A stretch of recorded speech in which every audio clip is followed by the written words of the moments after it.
Hi everyone, this is Stacy and welcome to my channel. Please do not forget to like, share, and subscribe. For today's video, we are going to pot the echeverias that we have unboxed yesterday. So we are going to use these new white pots that I bought from Lazada. It is $4.50 each, and we are going to put mesh plate inside the pot kasi masyadong malaki yung hole nung pot. So, dinoble ko siya para hindi maubos yung soy pag nilagyan natin siya ng soy mixture sa loob. Kasi medyo malaki talaga yung butas ng pot. So, this is how it look like. I-flex ko din muna sa inyo yung succulent o mga echeveria na token sizes na ipapat natin for today's video. So, pag sinabing token sizes, it's around 2 inches to 3 inches. Most of them are echeverias, or actually all of them are echeverias except dun sa freebie na binigay ni seller. So, eto na yung pots with soy mixture. Yung soy mixture is 50% lamsa and 50% pumice stone with a little bit of Osmocote mixed together, and then put it in a pot. And then right now, I'm putting Osmocote on top of each pot. Tag ko konti lang kasi medyo pricey nga yung Osmocote para mas mabilis lang mag-roots yung mga succulent. Ganyan yung ginagawa ko. So, let's start potting. Let's pot first yung medyo mahaba yung stem, yung freebie na binigay sa atin ni Miss Lynn. I-flex ko lang yung seller nga pala. Isa ka Shopline by Lynn.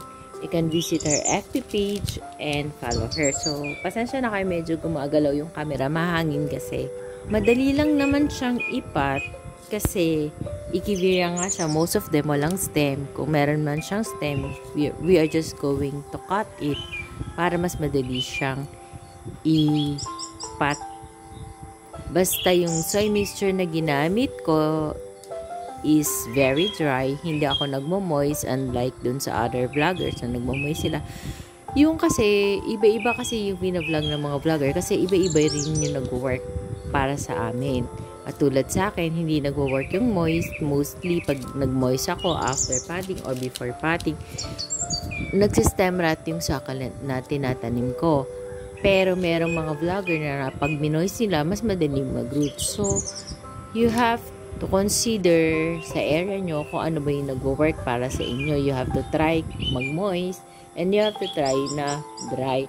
So, which one is effective to you, yun na lang yung gawin nyo. So, kami naman mga vlogger, nagbibigay lang kami ng advice based sa experience kung ano yung nag-work sa amin. Uulitin ko lang, hindi ako succulent expert or cacti expert sa pagdating sa pag-aalaga sa kanila. What I'm sharing with you is yung nag-work sa akin at kung ano yung ginagawa ko na sa tingin ko naman okay na i-share sa inyo. So, kung mapapansin nyo, lahat sila echeveria kasi favorite ko talaga ang echeveria sa mga succulent. Bakit? Kasi yung echeveria, para siyang bulaklak or flower tingnan. And then, pag na-stress mo siya, ang ganda niya. Tapos, lalo na yung pagka-stress niya is very compact. And then, yung farina is perfect na parang wala siyang fingerprints or hindi siya maduming tingnan. Ang ganda-ganda niya. Lalo na ngayon, bare months na. I'm hoping na ma-stress ko sila kaagad kung nag-root sila. So, I'm planning to put them in the veranda area after a month or after 15 days. Depende kung magkaroon sila kagad ng marami. So, right now, in the video, kung makikita nyo, naglalagay ako ng top dressing na black sand. Bakit ba ako naglalagay? Hindi lang sa kaartihan ko o dahil gusto ko lang maganda o malinis tingnan. Dito kasi sa bahay namin, meron kasi kaming alagang lovebirds. So, yung mga birds, napunta sila, yung mga house bird, napunta sila lagi dito para kainin yung mga nalalaglag dun sa cage ng lovebirds. So, after nila kumain doon, pupunta yan dito. Bakit nila pinupuntahan yung succulent ko? Kasi nakikita nila yung soy mixture is merong rice hull. Or minsan siguro yung Osmocote mukha siyang bird seeds. Akala siguro nila bird seeds. Kaya pinupuntahan nila. As in talagang hindi lang sila basta naglalaro. Kinakaykay talaga nila yung soy mixture. So to prevent them from doing that, I put this black sand dressing para hindi nila kaykayin yung soy mixture. Kasi minsan nabubunot yung sakal na nakatanim. Talaga naglalaro sila. Minsan paglabas ko ng pinto sa harap ng bahay namin, ang daming naglilipara na housebird. So, wala naman ako magagawa kasi hindi ko naman pwedeng lagyan ng scarecrow. Sa tingin ko naman, hindi naman sila matatakot dun. And hindi ko rin naman pwedeng bantayan 24 hours kasi marami din tayong ginagawa. Everyday task natin na dapat i-fulfill. So, gano'n na lang. Hinayaan ko na lang. So, to prevent na lang, naglalagay ako ng black sand top dressing. Pwede din naman yung stone. Soy mixture kasi na nabibili ko, yung loam soil dito sa aming area, is composed of garden soil, rice hull, carbonized rice hull, vermicast, yun. So, kaya may kasama na siyang rice hull. Kahit hindi ako maglagay ng rice hull, meron talagang rice hull. So, siguro nakikita nila yun, kaya naiinganyo silang maglaro. So, since kulang yung pot na na-prepare ko kanina, nag-prepare ulit ako ng pots. Pero this time, nag-add ako ng square which is smaller than the circle one. Kasi itong square na to, pang gym na talaga. Since sobra naman din siya, gamitin na lang natin kasi wala na akong other small pots.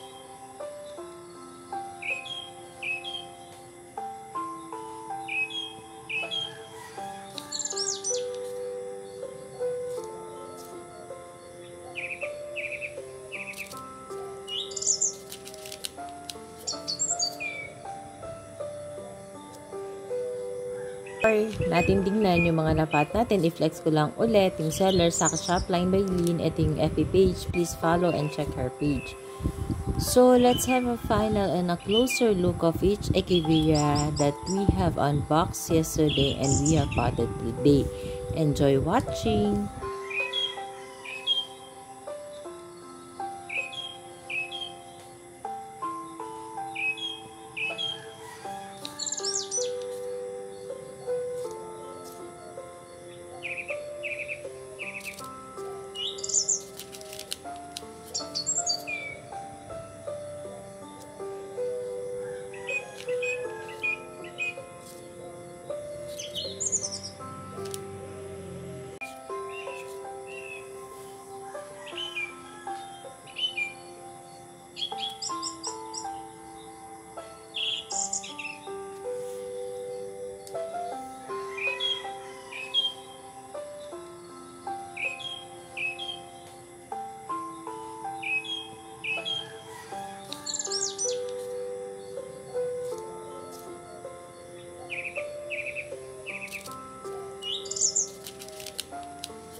That's all for today's video, guys. I hope you like my sharing of how I pot my new succulents.